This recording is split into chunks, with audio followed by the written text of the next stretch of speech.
Download aplikasi Bekal Islam.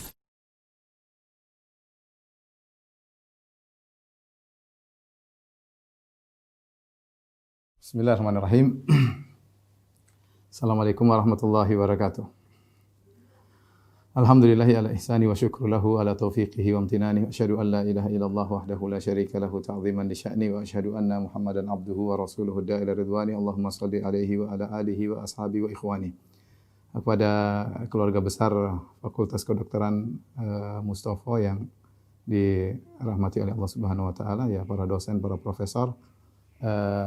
Alhamdulillah pada kesempatan pagi hari ini kita dipertemukan oleh Allah Subhanahu wa taala dalam rangka saling menasihati, terutama di musim pandemi yang banyak di antara kita terpaksa harus berdiam di rumah, ya, menyendiri di rumah, ya, bersama keluarga.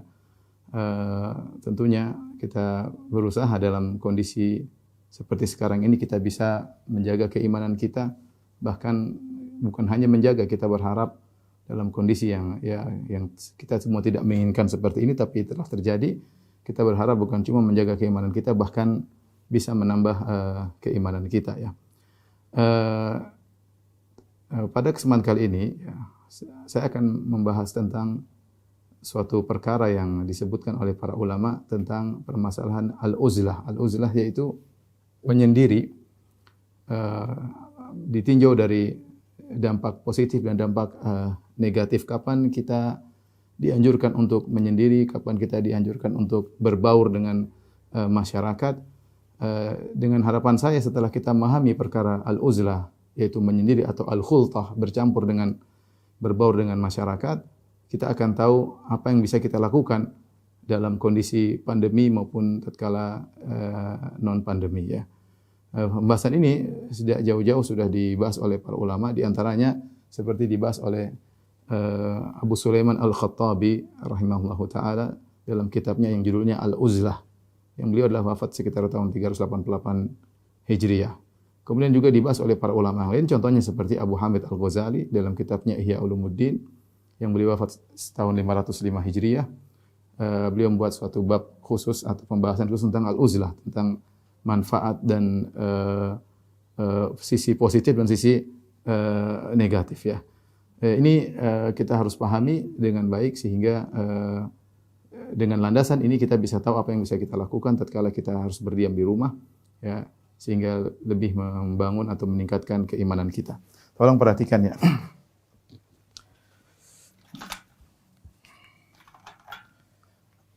Jadi ada dua kondisi dalam Islam, ya, dua kondisi yang bisa dilakukan oleh seorang muslim. Ada yang namanya al-khultah, ada yang namanya al-uzlah. Ya, al-khultah artinya bercampur, berbaur, ya, berbaur dengan masyarakat.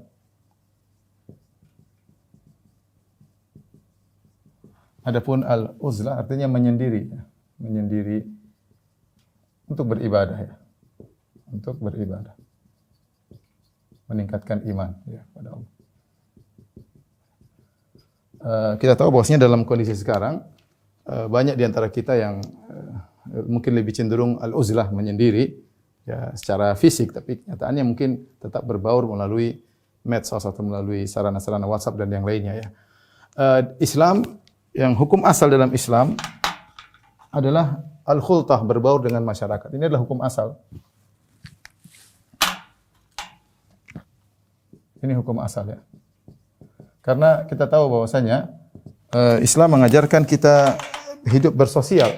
Kita adalah insan ijtimai. Insan ijtimai maksudnya manusia yang bersifat sosial, berbaur dengan masyarakat. Makanya dalam Islam disyariatkan banyak perkara-perkara yang kita dengan perkara-perkara tersebut membantu sikap sosial kita, seperti sholat berjamaah, seperti sholat Id, zakat, dan yang lainnya. Banyak hal-hal, taraweh, ya, dan banyak hal yang menunjukkan bahwasanya hukum asal dalam Islam adalah kita bersosial, berbaur dengan masyarakat. Dan Nabi SAW secara khusus dalam satu hadis membandingkan antara al-khultah dengan al-uzlah. Mana yang lebih baik antara berbaur dengan menyendiri? Secara hukum asal yang terbaik adalah al-khultah. Nabi SAW berkata dalam hadisnya, al-mu'min alladhi yukhalitun nas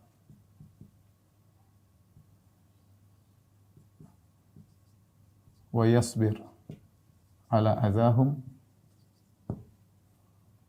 khairun min alladhi la yukhalitun nas wa la yasbir ala adahum. Artinya apa? Kata Nabi SAW, seorang mukmin, ini landasan utama hadisnya, seorang mukmin yang berbaur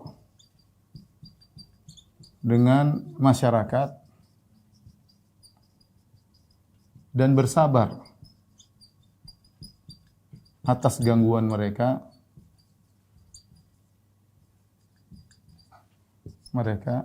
lebih baik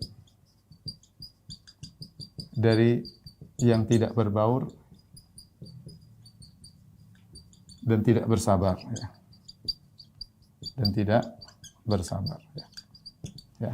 Ini hadis yang sangat jelas, bahkan kita katakan nas, ya. Dalam Islam ada namanya dalalatul alfaz, yaitu penunjukan dalil, ada namanya nas. Nas itu jelas, tegas. Ada namanya misalnya apa namanya? Yang zahir itu tidak menunjukkan lebih condong tetapi tidak tegas banget, ya.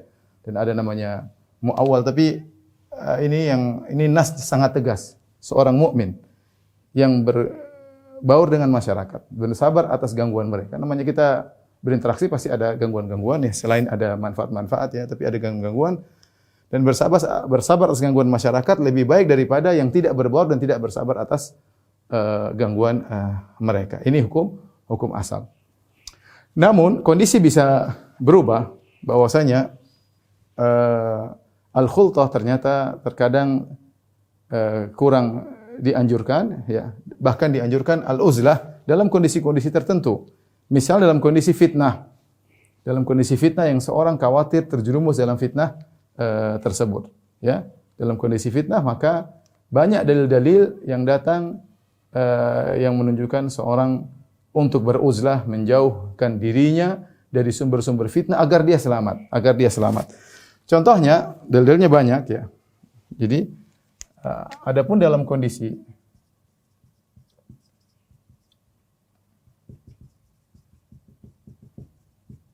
fitnah, maka uzlah lebih disukai bagi yang khawatir terjerumus fitnah. Terjerumus dalam fitnah. Tentu maksud fitnah di sini fitnah yang bisa menghancurkan agamanya. Dia terperangkap dalam fitnah tersebut, menurunkan kualitas imannya, ya. Tadi imannya tinggi kemudian jadi jatuh, jadi hancur karena dia bermain dengan api fitnah dan dia terjerumus, bahkan bisa jadi dia pemimpin dalam fitnah tersebut. Jadi fitnah ini umum, ya. Berkaitan dengan fitnah dunia, berkaitan dengan fitnah misalnya pertumpahan darah atau fitnah syahwat, fitnah umum, ya. Maka dalam kondisi demikian, jika seorang khawatir dirinya terjerumus dalam fitnah, maka bagi dia uzlah lebih baik. Adapun dalil sangat banyak, ya, dalilnya, ya. Seperti dalam Al-Quran, ketika Nabi Ibrahim alaihissalam berdakwah, kemudian dia dimusuhi oleh satu negerinya, kemudian bapaknya pun la illam tantahi la arjumannak. Ketika dia mendakwahi ayahnya, maka ayahnya mengatakan, "Wahai Ibrahim, ya, aragibun anta an alihati ya Ibrahim. Kau benci sama Tuhan kau Ibrahim. Kalau kau tidak mau berhenti, saya akan rajam engkau wahai Ibrahim. Ya, wahjurni maliya, tinggalkan aku." Maka Ibrahim akhirnya mengatakan, "Qala salamun alaik, sa'astaghfiruka li rabbi innahu kana bi hafiyya." Kemudian kata Ibrahim, "Wa a'tazilukum wa ma tad'una min dunillah."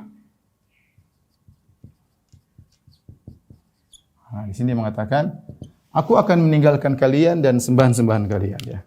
Kata Ibrahim, "Aku uzlah, ya. Uzlah dari kalian dan juga sembahan-sembahan kalian." Ya. Ini karena kondisi sudah sulit, artinya Ibrahim sudah berusaha, namun mereka tidak bisa mendapat hidayah, bahkan dia akan diancam, akan dirajam dan lain-lain. Ya, akhirnya dia memilih untuk meninggalkan mereka. Akhirnya dia pun pergi. Inni muhajirun ila rabbi, dia pun pergi meninggalkan negerinya yang sangat dia cintai tersebut, bahkan meninggalkan ayahnya yang sangat dia cintai dengan penuh kesedihan, tetapi kondisi membuat dia harus uzlah. Contoh lagi seperti dalam surat Al-Kahfi, Ya, kata Allah, wa ini i'tazaltumuhum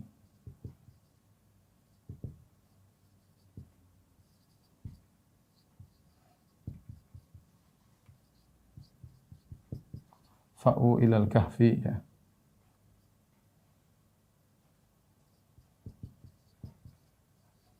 Yansyur lakum rahmatun min rabbik, dan seterusnya. Kata Allah, wa ini tazaltumuhum ma ya'buduna min dunillah. Jika kalian uzlah dari mereka, ya.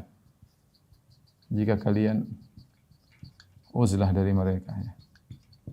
Dan apa yang mereka sembah, ya, maka pergilah ke goa Al-Kahfi. Pergilah ke goa, ya. Dan akhirnya mereka pun pergi, mereka beruzlah karena kondisi tidak memungkinkan. Mereka dipaksa untuk melakukan kesyirikan. Mereka dipaksa untuk melakukan kesyirikan. Jika tidak, mereka akan dirajam, mereka akan dibunuh.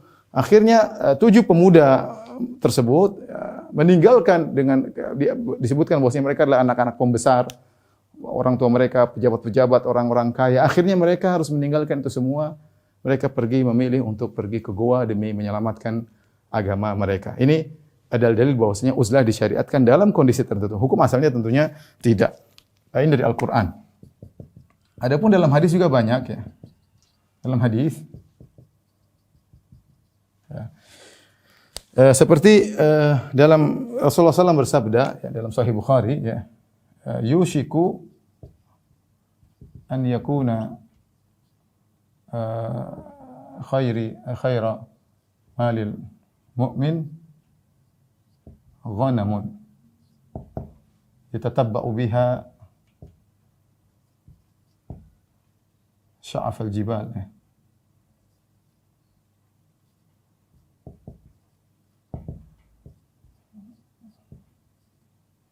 Wa mawaqitul qatar, wa mawaqi'il qatar, ya. Yafirru bidinihi minal fitan. Maknanya hadis ini, kata Nabi, hampir-hampir harta terbaik seorang mukmin adalah kambing. Adalah kambing yang dia bawa kambing tersebut syafa al-jibal, yaitu dia bawa ke gunung-gunung, ke puncak-puncak gunung. Mawaqi al-qatar, dia pergi ke tempat turun hujan untuk mengembalakan kambing. Itu lebih baik, itu harta terbaik baginya. Kenapa? Yafirru bidinihi minal fitan. Dia menyelamatkan dirinya, dia pergi kabur menyelamatkan daripada fitnah. Ini dianjurkan ketika timbul masa-masa fitnah, ya. Fitnah apapun. Oleh karenanya, ketika terjadi fitnah, ada fitnah, ya, ada peperangan di antara sebagian sahabat, maka yang fitnah tersebut sampai ada mengangkat senjata dan yang lainnya. Di antara sahabat yang menjauhkan diri dari fitnah adalah Sa'ad bin Abi Waqqas radhiyallahu taala anhu. Sa'ad bin Abi Waqqas. Ketika itu terjadi fitnah, maka dia pun pergi, ya, maka dia ngurus kambing dan onta-ontanya. Dia ngurus kambing dan onta-ontanya. Maka datanglah anaknya Umar bin Sa'ad, naik tunggangan, kemudian dia datang kepada ayahnya, dia berkata, "Ya abati, atarda an takuna a'rabiyan fil ibil wal ghanam wan nasu yatanaza'una fil mulk?" Wahai ayahku, kau ridho menjadi Arab Badui, ngurusi kambing, ya, Sa'ad bin Abi Waqqas, ya. Orang mulia dijamin masuk surga, ya. Sa'ad bin Waqqas 10 di antara 10 orang yang dijamin masuk surga, Sa'ad bin Abi Waqqas. Maka anaknya tegur, "Wahai ayahanda, apa kau ridho menjadi Arab Badui, tukang ngurusin kambing dan unta, sementara orang-orang sedang berselisih ngurusin kekuasaan?" Maka dia mengatakan, "Uskut ya bunaya, diam kau wahai anakku." Dia pegang dadanya anaknya. Dia mengatakan, "Sami'tu Nabi sallallahu alaihi wasallam yaqul." Aku mendengar Nabi sallallahu alaihi wasallam bersabda, "Innallaha yuhibbul 'abda at-taqiyyal ghaniyya al-khafi." Ya, dalam hadis Sa'ad bin Abi Waqqas, Nabi bersabda, "Innallaha yuhibbu al-'abd at-taqi al-ghani al-khafi." Sungguhnya Allah mencintai seorang hamba yang bertakwa, at-taqi bertakwa, al-ghani yaitu cukup dengan dirinya sendiri, cukup dengan, artinya dia berusaha mandiri, ya. Maksudnya mandiri, ya. Kemudian al-khafi yaitu yang tidak menampakkan diri, tidak tampil, ya, gampangannya kalau bahasa kita. Tidak tampil, ya. Sehingga Sa'ad bin Waqqas memahami hadis ini, kalau jika terjadi fitnah, ya, seorang lebih baik dia bertakwa kepada Allah dan dia urus pribadinya dan tidak urusan dengan urusan banyak orang. Bahkan ketika ada lagi yang datang maksa dia, "Wahai Sa'ad bin Abi Waqqas, tidakkah kau ikut dalam fitnah ini?" Maksudnya angkat senjata. Kata dia, "Berikan kepadaku sebuah pedang. Lahu ainani basiratani. Lisan yantiq." Ya. Dia mengatakan, "Berikan kepadaku sebuah pedang yang punya dua mata, yang bisa melihat dan punya lisan bisa berbicara." Sehingga pedang itu mengatakan, "Ini kafir maka bunuhlah, ini muslim maka jangan bunuh. Kalau ada pedang seperti itu saya akan berperang." Karena fitnah di antara kaum muslimin. Bagaimana kita mau membunuh sama-sama kaum muslim, sama-sama sholat, sama-sama syahadat. Kemudian satu menganggap jihad, satu juga menganggap jihad, repot ya. Kata Sa'ad, enggak, kalau ada pedang yang bilang bunuh ini, itu enggak, saya akan berperang dengan pedang tersebut. Tentunya tidak ada. Tentunya tidak ada. Di antara hadis yang menunjukkan tentang keutamaan uzlah ya. Jadi perhatikan di sini ada kalimat yang jadi perhatian kita, al-khafi, tidak tampil. Artinya seorang mukmin berusaha tidak menampilkan diri, itu lebih aman bagi niatnya, dia lebih ikhlas, dia lebih jauh daripada riya.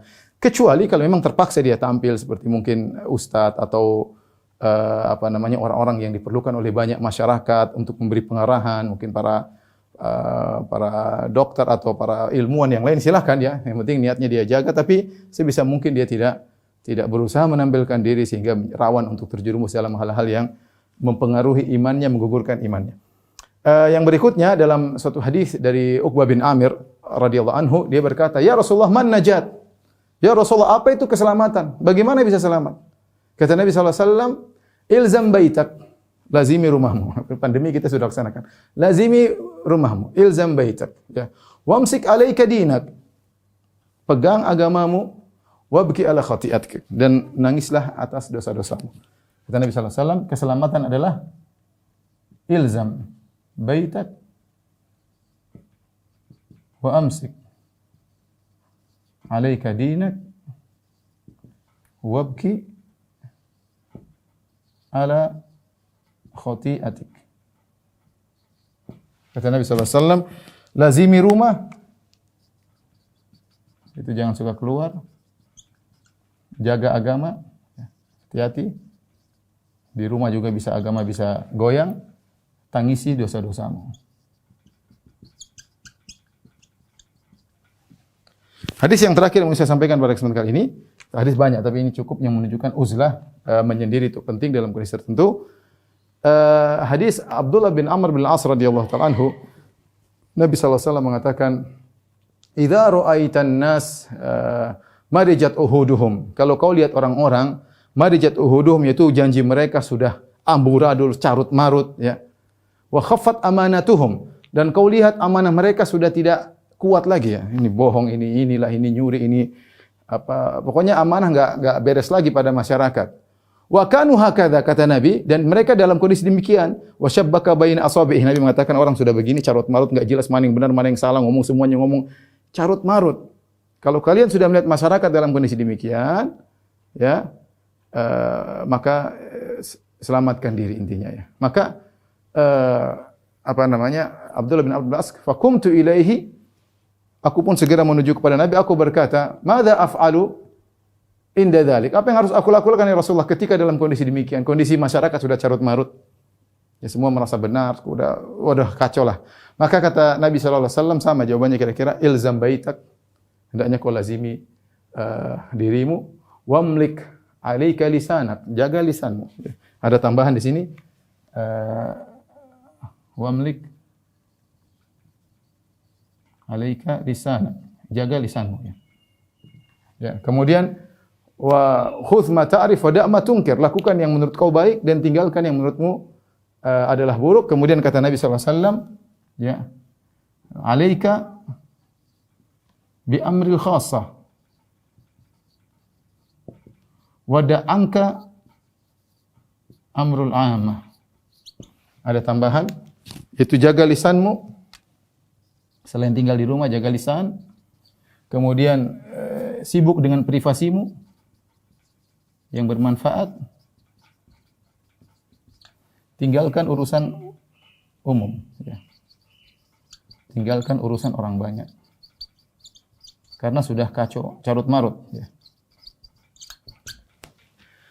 Ini hadis-hadis yang menunjukkan tentang keutamaan uzlah dan ini dibawakan oleh Abu Sulaiman Al-Khattabi dalam kitabnya Al-Uzlah yang menunjukkan dalam kondisi tertentu seorang disyariatkan untuk al-uzlah.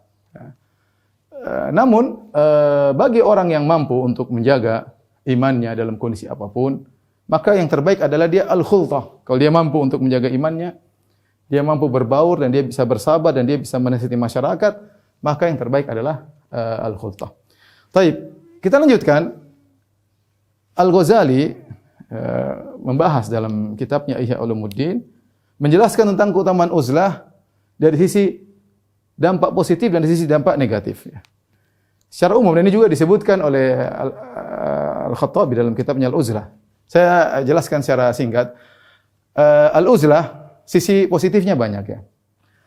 Oleh karenanya kita disyariatkan untuk beribadah berkholwat dengan Allah Subhanahu wa taala. Contohnya seperti salat malam kita berkholwat, kita sedang uzlah meskipun di kamar istri kita sedang tidur, kita uzlah berdua dengan Allah.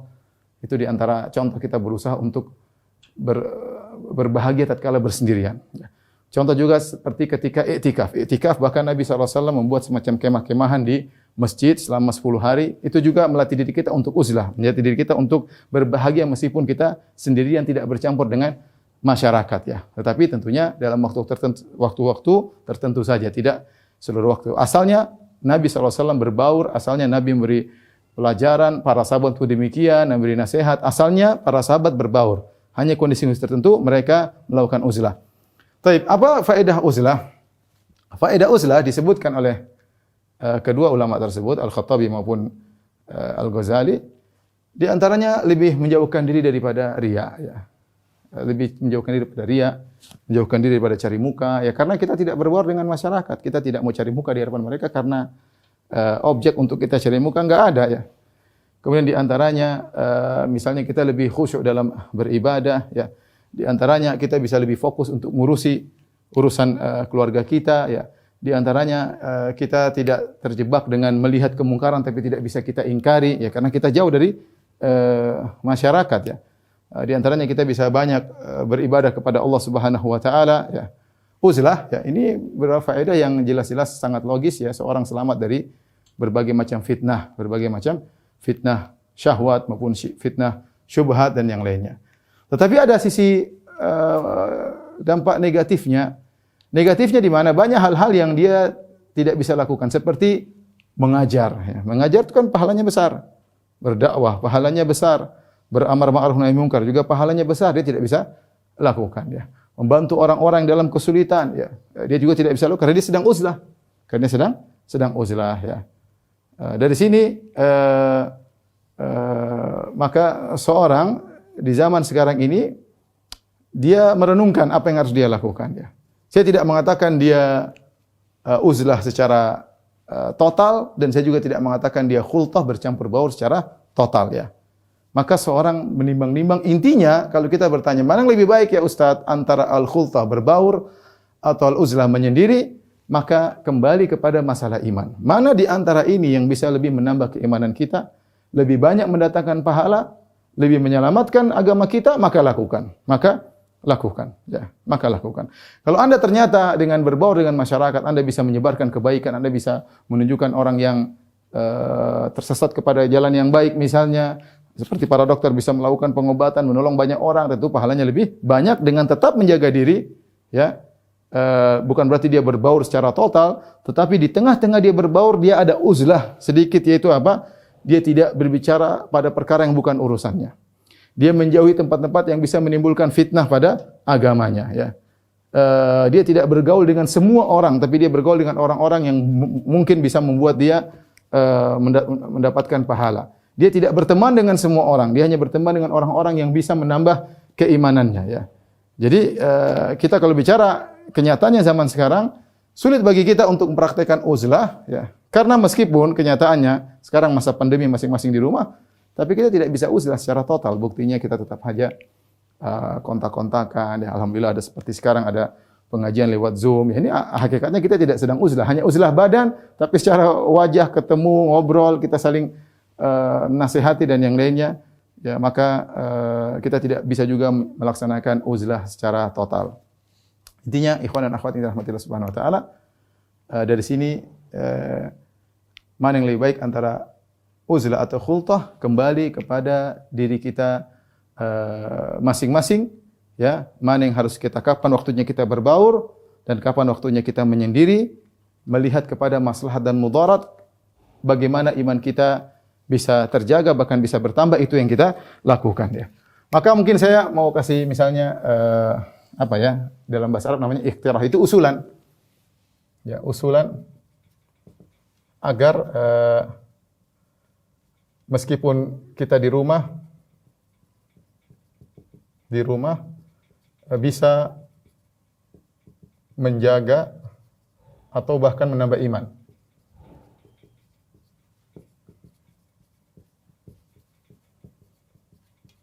Yaitu kita jalankan sebagian nasihat-nasihat Nabi yang berkaitan dengan uzlah, dan kita juga jalankan sebagian nasihat Nabi yang berkaitan dengan berbaur, ya.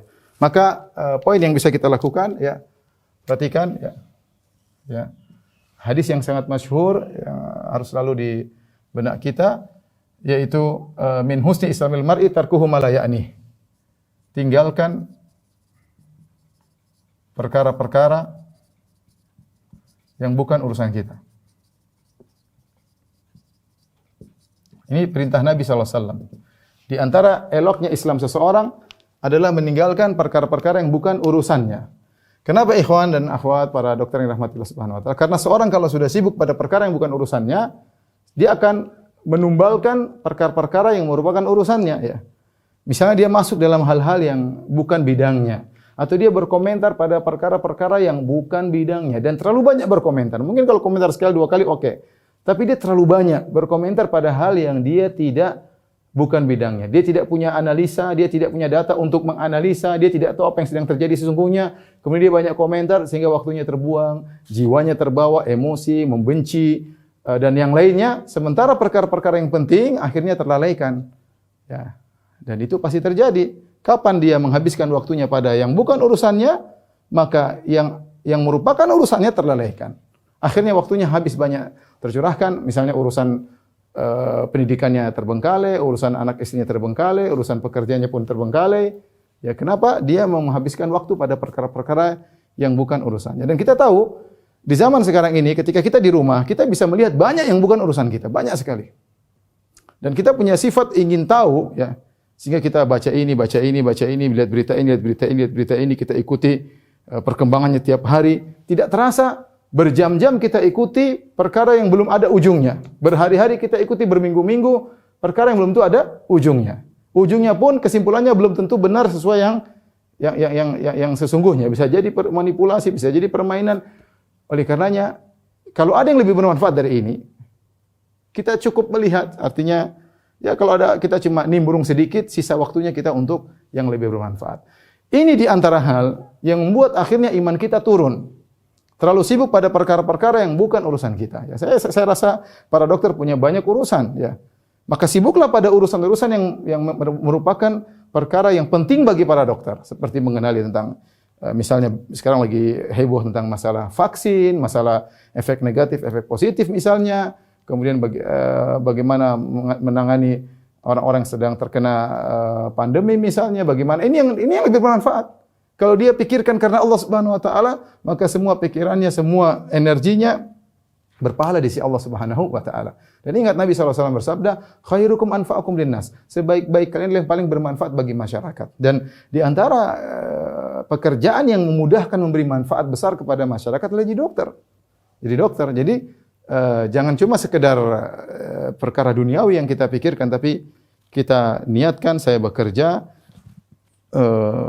selain untuk menafkahi anak istri, saya bekerja untuk kaum muslimin, ya. Saya pikirkan bagaimana mengurangi penderitaan mereka, apa yang harus dilakukan oleh para dokter, bermusyawarah, berdiskusi. Ini semua penting bagi para dokter.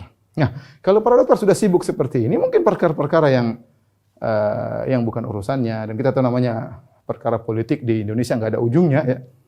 Bisa saja berubah begini, bisa jadi begini, bisa jadi rencana begini, rencana ke A jadi B, B jadi C, dan yang lainnya, ya. Maka kalau kita terlalu sibuk pada perkara-perkara yang tidak jelas, bukan urgen bagi kita, mau tidak mau iman kita menurun. Kenapa? Kita akan menganalisa. Sementara analisa kita datanya nggak ada, datanya nggak jelas, benar atau tidak. Kita mulai membenci sebagian kaum muslimin. Kita mulai maki-maki sebagian kaum muslimin. Ya.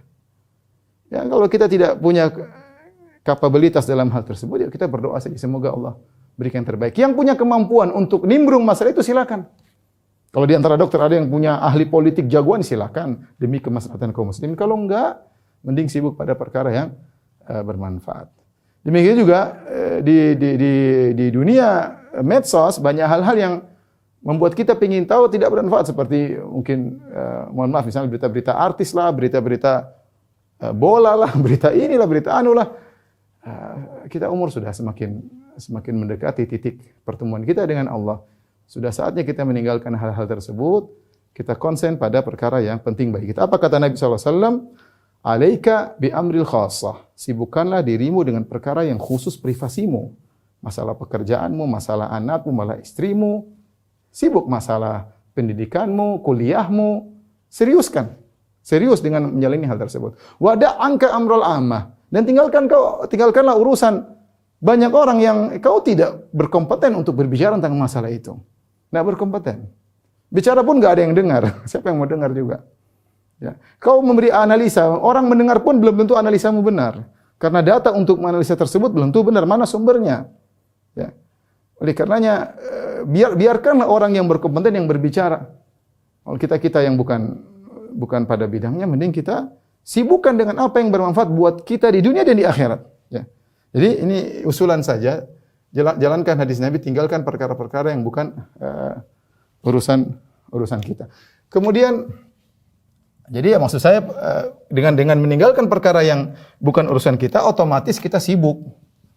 Otomatis sibuk pada perkara-perkara ya privasi kita ya yang bermanfaat. Ya. Makanya di antara tadi kata Nabi sallallahu alaihi wasallam, "Inna Allah yuhibbul 'abda at-taqiyyal ghaniyal khafi." Allah mencintai seorang hamba yang bertakwa, yang mandiri, al-khafi, yaitu yang tidak tampil. Artinya dalam sebagian riwayat al-hafi itu orang yang sibuk urusi anaknya, istrinya, dia perhatian benar bagaimana tentang anaknya dan istrinya, itu urusan pribadi dia. Kemudian yang kedua, jangan tinggalkan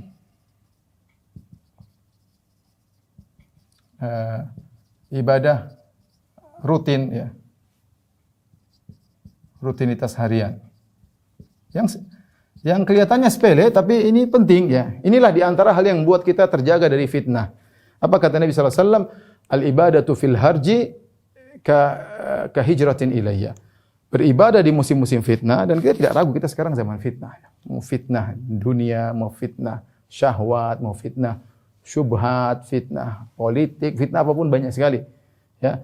Sementara orang sibuk dengan mengikuti fitnah yang tidak ada penghujungnya, terkadang akhirnya menumpahkan darah atau memprovokasi terjadi sesuatu yang tidak kita sukai, yang akibatnya menyedihkan kita seluruhnya. Maka sibuklah dengan ibadah rutinitas yang jelas-jelas itu bermanfaat ya. Dan itu merupakan sangat dicintai oleh Allah di zaman-zaman seperti sekarang ini. Sederhana, jangan lupa misalnya ya, sederhana. Misalnya apa? Tentu sholat 5 waktu. Ya. Misalnya zikir pagi petang ya. Sederhana aja ya. Tapi ini harus ditekuni ya. Kemudian misalnya sholat malam ya. Meskipun hanya 1 rakaat, kalau bisa 3 alhamdulillah ya. Lebih daripada itu maka yang terbaik. Baca Quran ya. Baca Quran. Ini yang bekal kita nanti di akhirat. Ini yang membuat kita bahagia. Ini yang membuat kita dalam kondisi apapun Allah akan berikan solusi. Wa may yattaqillaha yaj'al lahu makhraja. Barang siapa bertakwa kepada Allah berikan solusi. Ya. Jangan sampai tatkala kita di masa pandemi justru kita malah terjauhkan dari takwa. Di rumah mentang-mentang waktu banyak di rumah akhirnya malah nonton ini, nonton anu, film ini, film anu, ya akhirnya iman kita semakin merosot. Maka sungguh menyedihkan hari-hari terlewati, kita sampai nonton berita berjam-jam, ya mengikuti berhari-hari, sementara Al-Quran lembarannya tidak kita tambah-tambah. Kita cuma stop situ, kita baru baca lagi mungkin minggu depan. Ada di antara sebagian kita mungkin bulan depan baru dibaca lagi. Ada di antara kita mungkin Ramadan berikutnya baru dia baca Al-Quran. Ini perkara yang menyedihkan. Ya. Maka di antara hal untuk meningkatkan iman kita, tatkala kita di rumah adalah jangan tinggalkan ibadah-ibadah rutinitas harian yang kelihatannya sepele tapi itu benar-benar mencarger iman kita, iman kita ya. Kemudian tinggalkan kalau bahasa Indonesia ya. Tinggalkan fudul ya. Fudul ya. Maksudnya yang tidak perlu ya. Melihat yang tidak perlu, ini yang tidak perlu. Terus apa ini? Ada kepo ya kalau bahasa kita, kepo. Mendengar yang tidak perlu. Yang tidak perlu. Berkomentar juga yang tidak perlu. Yang tidak perlu. Ini tinggalkan di zaman-zaman sekarang ini ya. Ya, ini adalah sebenarnya sudah saya singgung sebelumnya. Kita manusia memiliki sifat fuduli. Fuduli itu kepo, ingin tahu ya. Ingin lihat apa yang kita ingin lihat, ingin mendengar apa yang kita dengar, ingin berkomentar apa yang kita ingin komentarkan. Dan ini semua benar-benar berpengaruh kepada iman.